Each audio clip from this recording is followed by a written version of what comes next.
Good morning. Welcome to this edition of the River Valley Fear and Boredom Busting series. We're going to trim a crepe myrtle this morning. I've kind of procrastinated on it, and it should have been done already, but it's not going to hurt anything to get the job done.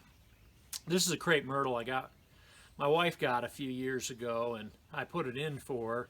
Beautiful burgundy crepe myrtle. We've really enjoyed it over the last few years, but I want to show you proper techniques in pruning them. You know, a lot of people really are more extreme on a crepe myrtle than they ought to be, and they do tolerate it, but it's not necessary and ultimately not good for it.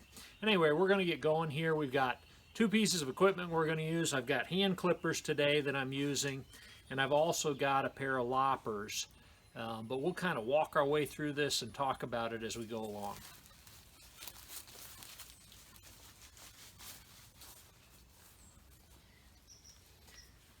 Alright, because this is a relatively young crepe myrtle, I'm not going to make any major cuts at the bottom because I don't have an excessive amount of branches coming up from the bottom, but I definitely want to take some things out of the top.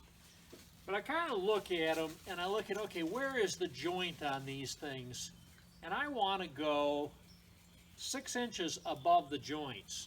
Now I'm also going to do some thinning as I go along. I'm going to take this center out, just kind of open that up a little bit, but then I'm going to come up here and I'm just going to nip the tops of those about 6 inches above the joint there.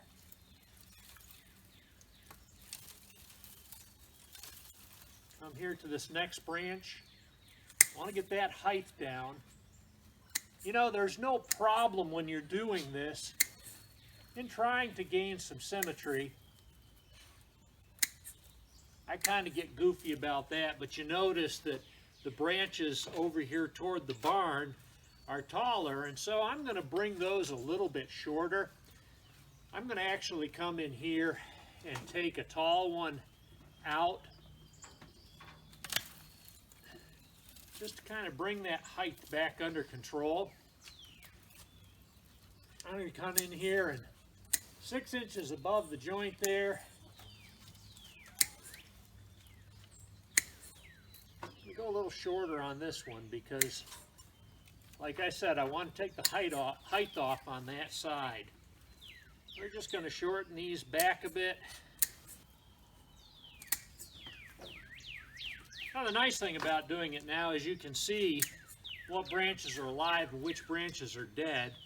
It's a great time to get some of your dead wood out of there that is unsightly. Alright, this is kind of against the roof here, so we're going to nip that back.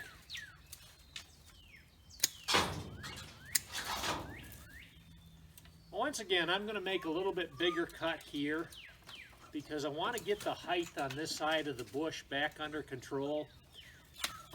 Now, I would mention, when I'm making these cuts, I'm not cutting them square across. I'm actually cutting them on an angle, so when rain lands on them, it runs off them, it doesn't sit on them. And that's a recommended practice in any pruning that you do, is that you cut it on an angle. All right. This isn't going to take us long at all. Now there's some dead wood in there. We're going to go ahead and remove that.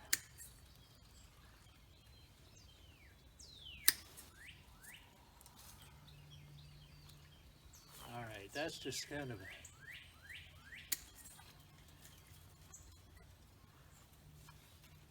all right. 6 inches above the joint. Going to maintain that.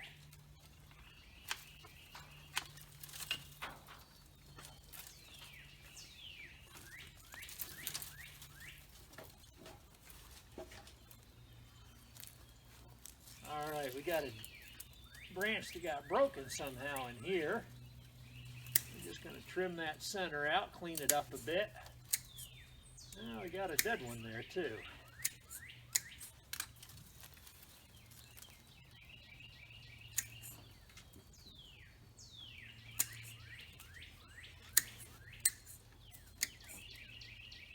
getting a lot of last year's seed pods off too. Certainly isn't necessary, but it certainly makes it a little bit more eye appealing to get those removed. Doing some thinning cuts in here a little bit. All right. Now I've done the back side of that bush, so for the camera it probably still doesn't look pruned.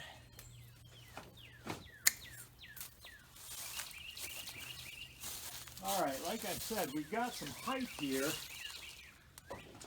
that I'd like to get, and I don't want it encroaching on the barn too bad, so I'm going to take that one off that's going toward the roof. We're going to shorten those up.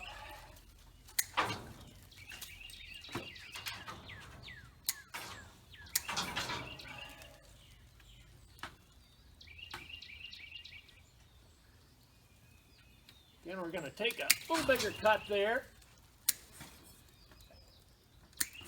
Do a little thinning here.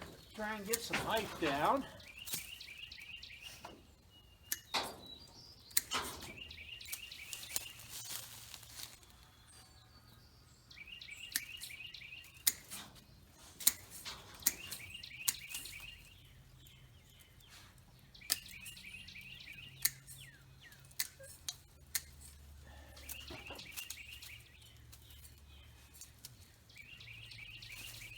Always good to step back in the process and look at how it's shaping up. I kind of said I was a stickler on symmetry. I can see I've still got more height here than I prefer. So I'm going to make a cut right there. We're going to take this back a little bit more. I think we're going to take this one off. Now, when you're making a bigger cut, instead of leaving a big, ugly stub, you have a collar at a branch, and you want to cut that right at the collar, because at the collar it's going to heal over the best. If you leave a big old stub there, you're going to have a dead stub sitting there for years. But if you cut it right at the collar, it can very nicely, within 2 or 3 years, heal over that wound that you've created. All right. We're gonna take this guy back too because of height. And we're gonna get some of these seed pods out of our way. Just kind of head these back a little bit.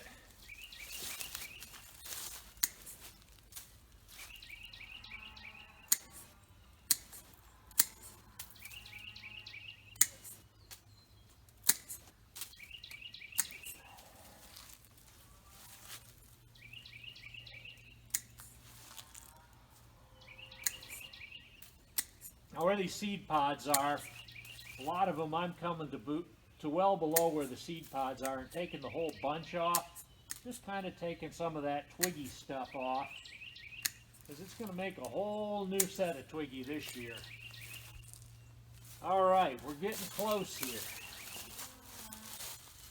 Got this branch, it's toward the middle, so we're gonna leave a little height on it, but knock it back a bit.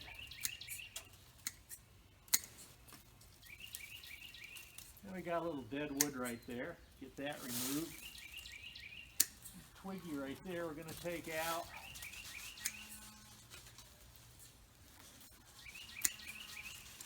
Yeah, it's funny, I prune blueberries more than anything, and one of my rules is I try to take stuff crossing back in.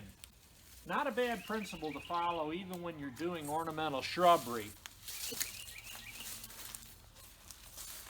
Kind of keep it open, it lets the light get in better, lets the air move through it so it cuts down on diseases.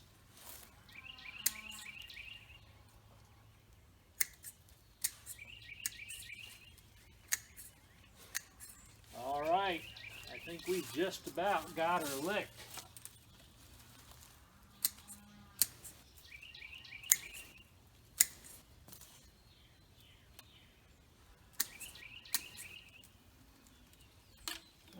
Got a lot of just little twiggy stuff in there that I'm just going to clean it up a bit. Looks like I got one more branch in there that's got to come back a bit. All right, 1, 2, and get this old one out. Got one crossing back in. Take that out.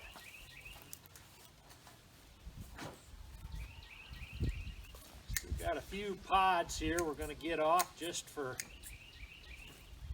a little less unsightly. Of course, in 2 weeks it's going to be covered with leaves, and all that twiggy stuff that is there you won't see. I'm going to thin this one up just a little bit.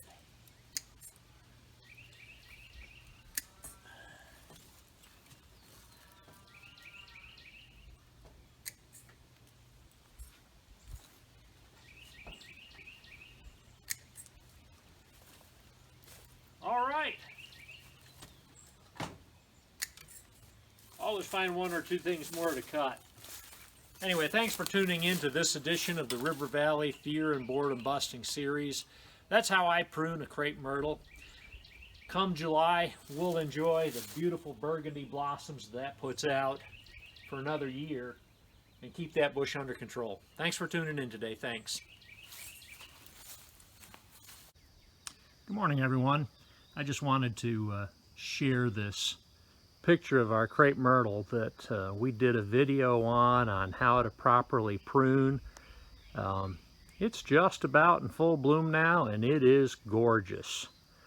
Now, it would have gone ahead and bloomed even if I hadn't pruned it, but it really has come on nicely and is just full of blooms this year and absolutely gorgeous.